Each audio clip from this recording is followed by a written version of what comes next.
Aloha mai kako, and welcome to another episode of Ukulele Songs of Hawaii. My name is Walter Kawaiaiea, your host for today's episode entitled The Pure Voice of Moloka'i, Raiatea Helm. Raiatea Helm, born on the island of Moloka'i, burst onto the Hawaiian music scene at the ripe old age of 16. Barely 2 years later, her debut album, Far Away Heaven, earned critical accolades and thrilled Hawaiian audiences. In 2003, she became the youngest artist ever to be named Female Vocalist of the Year by the Hawaiian Academy of Recording Arts. Since then, Raiatea Helm has received 7 more of the Academy's prestigious Nahoku Hanuhanu Awards, plus 2 Grammy nominations.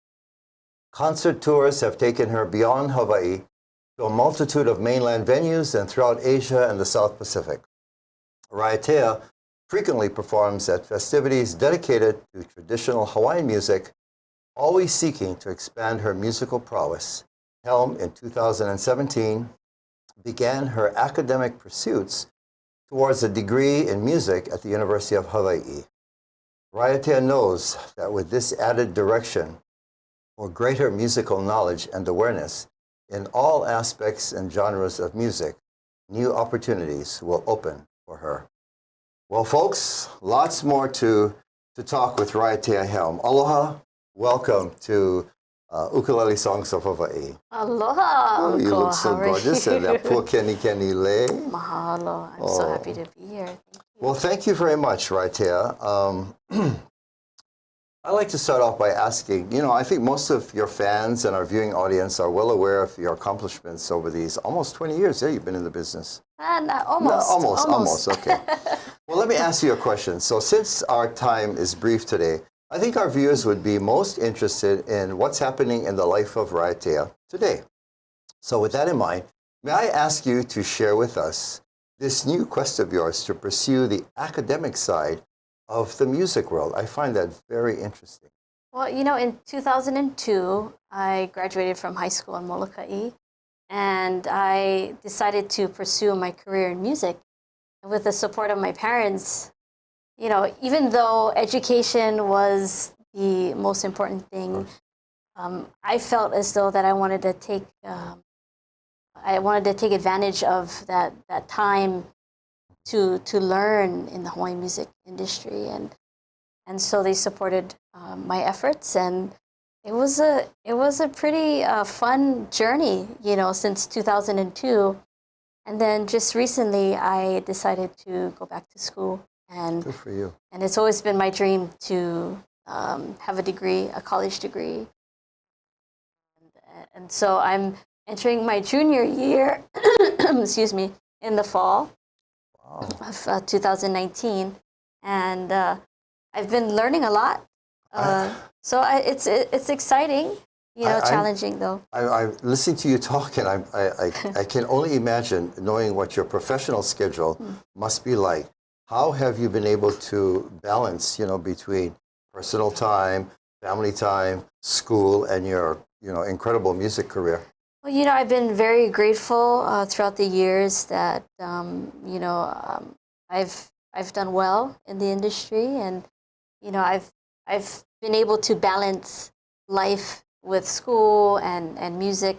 I'm making sure that I have enough time set aside for school, and then when I graduate, I'll be able to focus more on the career again, but in a different way.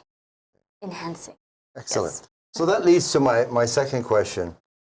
I think, and I share in this experience myself, being a musician, being trained by, legendary, iconic Kahau Anu Lake. Yes. Of course, so our viewing audience, my relationship with Raiatea extends beyond Raiatea. Her uncle, the legendary musician and activist whom we all came to love, was a high school classmate of mine at St. Louis High School, where we were handpicked by Kahau Anu Lake to be taught in that brand of music. And so George and I became buddies, forever. I mean, we really became close. And we also shared working careers at Hawaiian Airlines, playing music together. And through that opportunity, I got to meet Raiatea's family, and her dad, Zachary. I can't help it. Every time I say your dad's name, it sends me back to times when I first met these guys at Moloka'i. We have to do another show just to talk about my experience when I first went to Moloka'i. Too funny. And it's too funny what her dad and George played tricks on me at the dinner table. But anyway, it's important to know the music theory and for the reasons why we play certain chord progressions in certain songs. And so what I'd like to ask you, I think mostly for a younger audience, that, younger kids that love music and want to potentially pursue that, whether it be a vocation or an avocation, why is it important to understand that music theory? Well, I believe, you have different types of musicians, artists. You have singers, you have folks that play different instruments. But getting to really know your gift and making sure that you can malama that gift, you have so much time to understand your role and what you need to do to maintain and manage it. So you can, you're able to create in so many ways that, for me, when I first started, it's pretty much, what I hear. I listened to Nina Kili Vahamana on the song contest in 1999. Kamehameha schools were honoring Hawaii calls. And that was the first time I've ever heard such a beautiful female voice in the Hawaiian language. And so I videotaped that ho'ike, and I would listen to it over and over and over again. And thankfully, Dad taught me the chords of Pua Tuberose. And that's where it all started. I pretty much mimicked, and later on, you create your own style. Sure.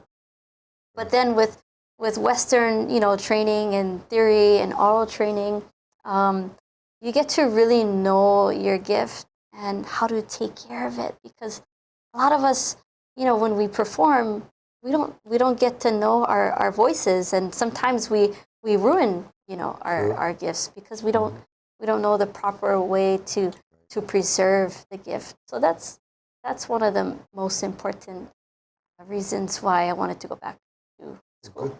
Good for you. For my own experience, I remember with Papa K. He pretty much, to your Uncle George and myself and Uncle Wayne Reese, we were the trio. Right. He basically in those days, and we were like, 16, 17 years old, he would just give us a song. Here's your part. Play this chord, play that chord, play that chord. That was it. There was no reason as to why, just do it. And I think, at that time, he was just trying to get a repertoire built up and get us out and performing. And so, and then, it just went for 25 years, and we just, added to the repertoire, never really worrying about needing to know why we're doing this, why that, how do you arrange parts, how do you arrange chordal progressions, et cetera, et cetera. Until the day came, and I think for me, it was 1997, and I had an opportunity to teach. And then all of a sudden, I realized that, how am I going to do that?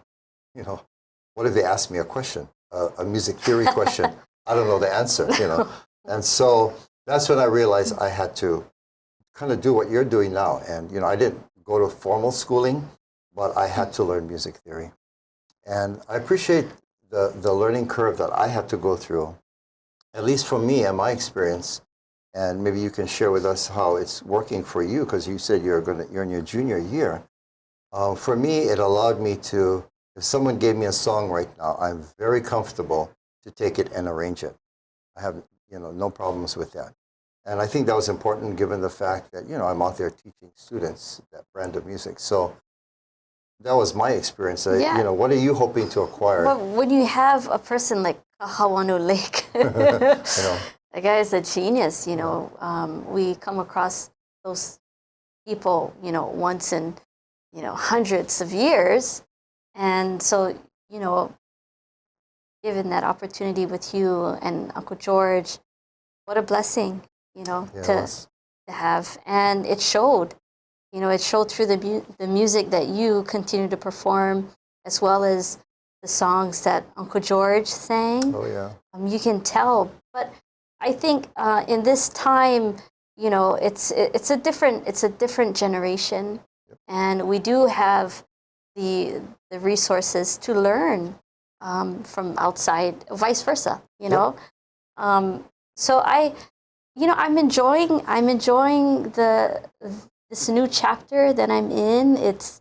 I'm not for sure what the future will be like, but I can say that now I'm realizing my purpose in music, and hopefully I can take that as motivation and learn as much as I can. And education, you can't go wrong. Can't go wrong. I like what you're saying. It reminds me of that you're never going to be satisfied, no matter. I mean, let's face it. You came onto the scene, and you were a breath of fresh air.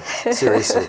And the reason I say that is because, and people viewing this know what I'm talking about. Here you are at age 16, 17, 18. You come onto the music scene, and who at age 16 sings Pua Tubarose? Nobody. So, Moloka'i to you, because you're speaking to your generation and the younger generation. They don't want to listen to old fogies like me. But, you're carrying the torch and singing the same music, but speaking to a much bigger audience. At least that's how I saw it. And I think a lot of my peers felt the same way. And so we were happy that someone of your generation was willing to pick the torch up, so to speak, of that kind of music, because, when you think about it, during that period of time, there was contemporary, there was all types of genres of music within Hawaii. Absolutely. And to have you come onto the scene and just take it right back to its roots, mahalo nui for that, right? No, thank you. And a lot has to do with my upbringing, growing up on Moloka'i, my family, the connection that I have with my grandmothers, Grandma Helm and Tutu. We're going to talk about them in the second half of the show. I can't wait. Yeah, we got a special picture. I can't wait to do it too. Well, let me move on. So, I guess we answered question number 3. How do you see this academic pursuit making you better in your craft, in music? And I think you kind of just defined that, because as you gain the knowledge, it will. And that's the answer. It's defining who I am as a musician, performer, artist, all of the above.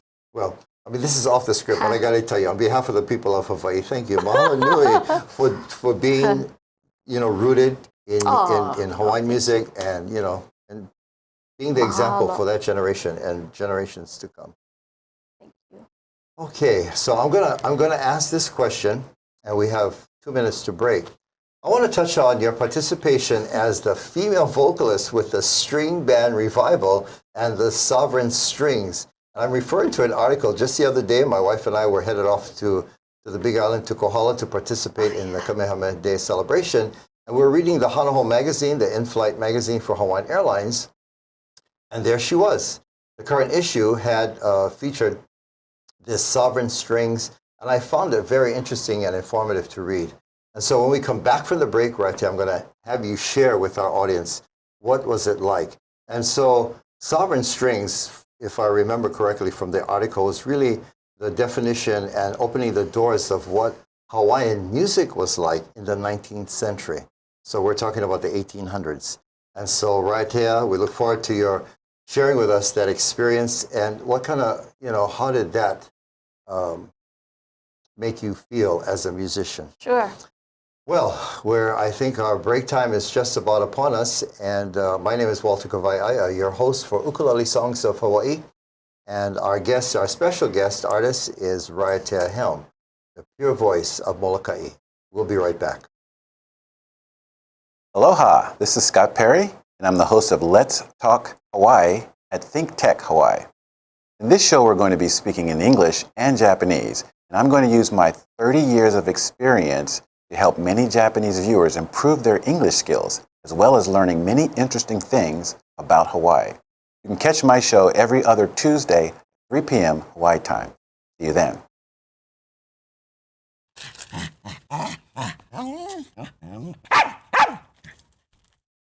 Aloha, I'm Dennis Wong, a host here at ThinkTech Hawaii, a digital media company serving the people of Hawaii. We provide a video platform for citizen journalists to raise public awareness in Hawaii. We are a Hawaii nonprofit that depends on the generosity of its supporters to keep on going. We'd be grateful if you'd go to thinktechhawaii.com and make a donation to support us now. Thanks so much.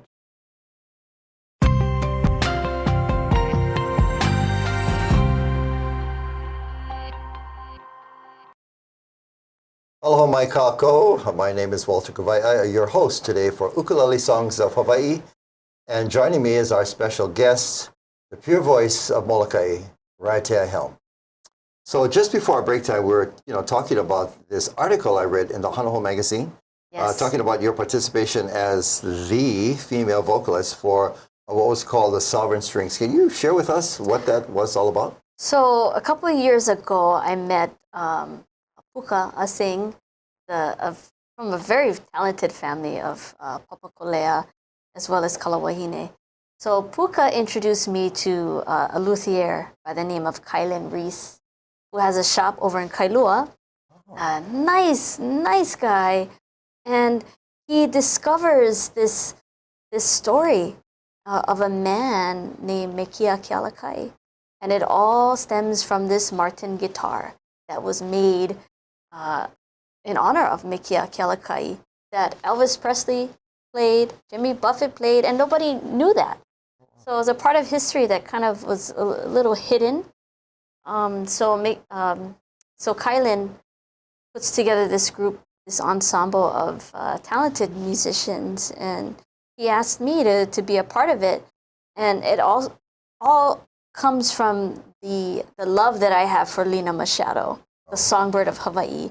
And Lina had a beautiful relationship with Mekia. So Mekia Kealakai was under Henry Berger during Queen Liliuokalani's time. And, talking about music and the Kalakaua dynasty, a lot of different sounds from all over the world comes in.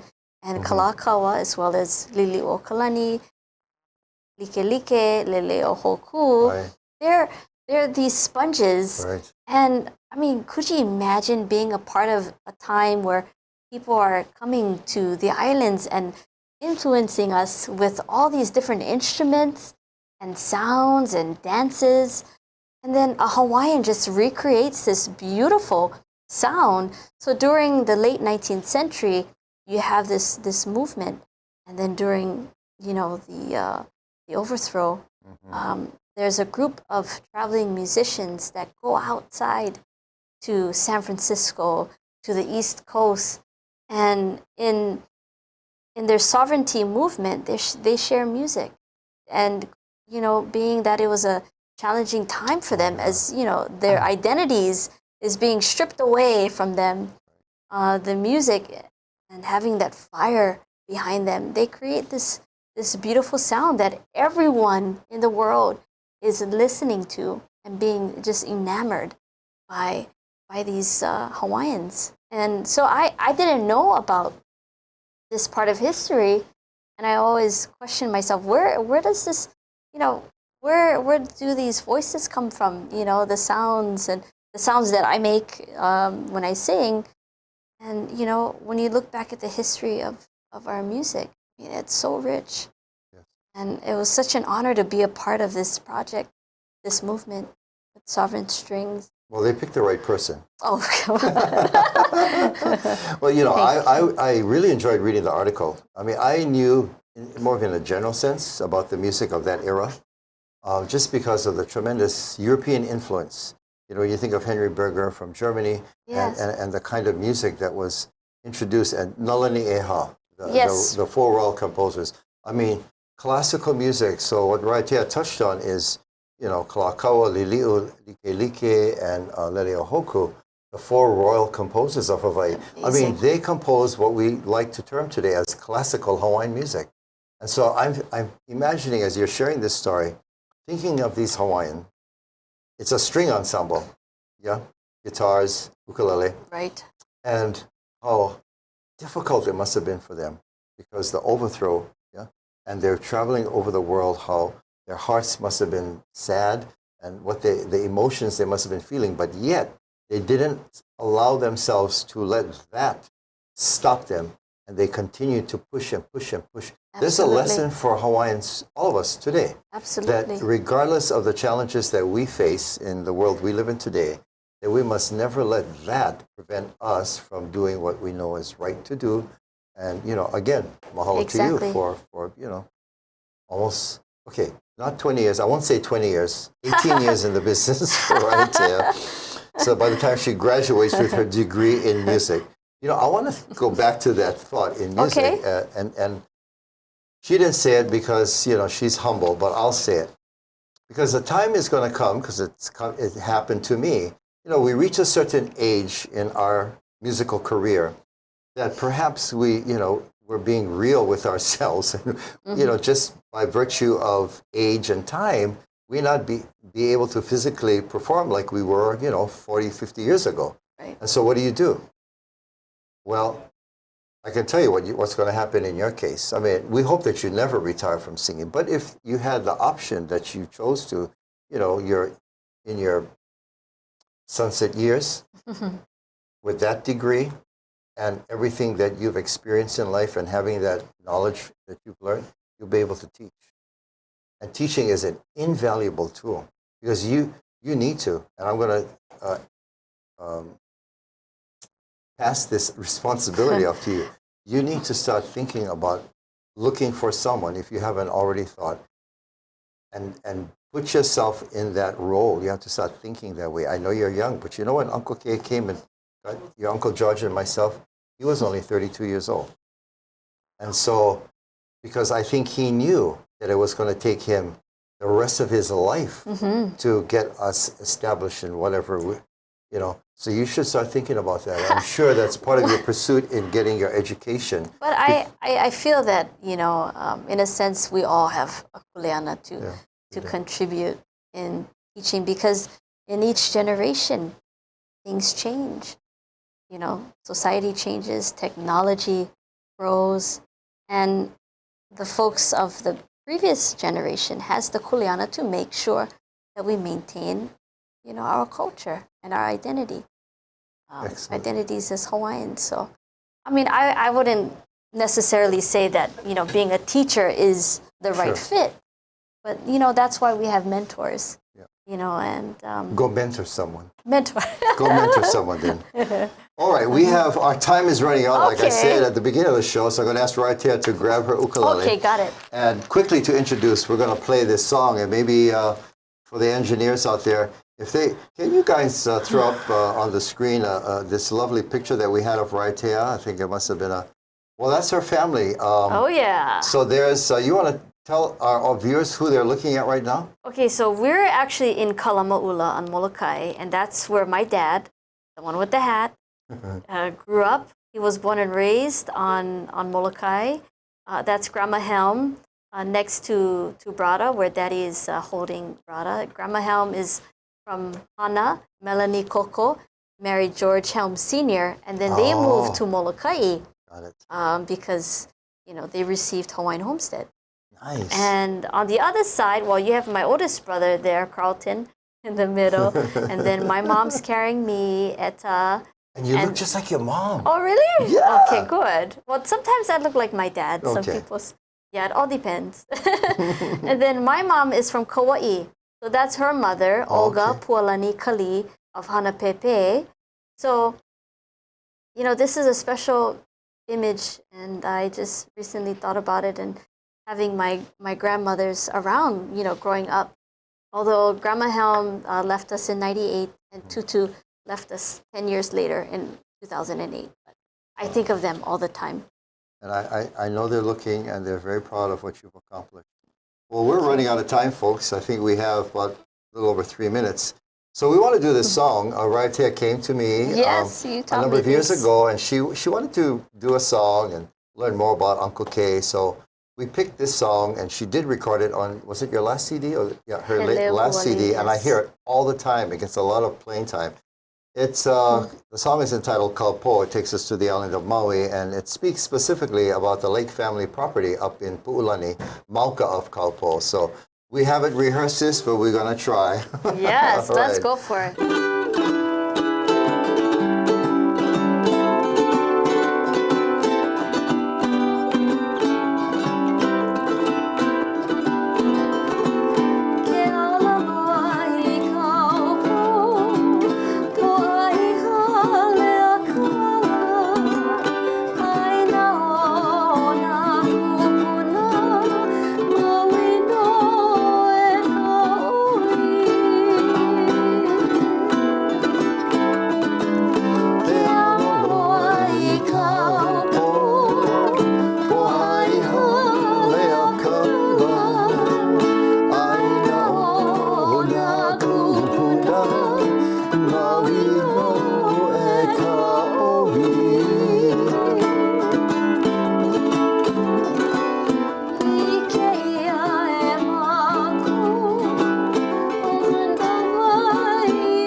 And there you have it, Raiatea Helm and the beautiful kaupo.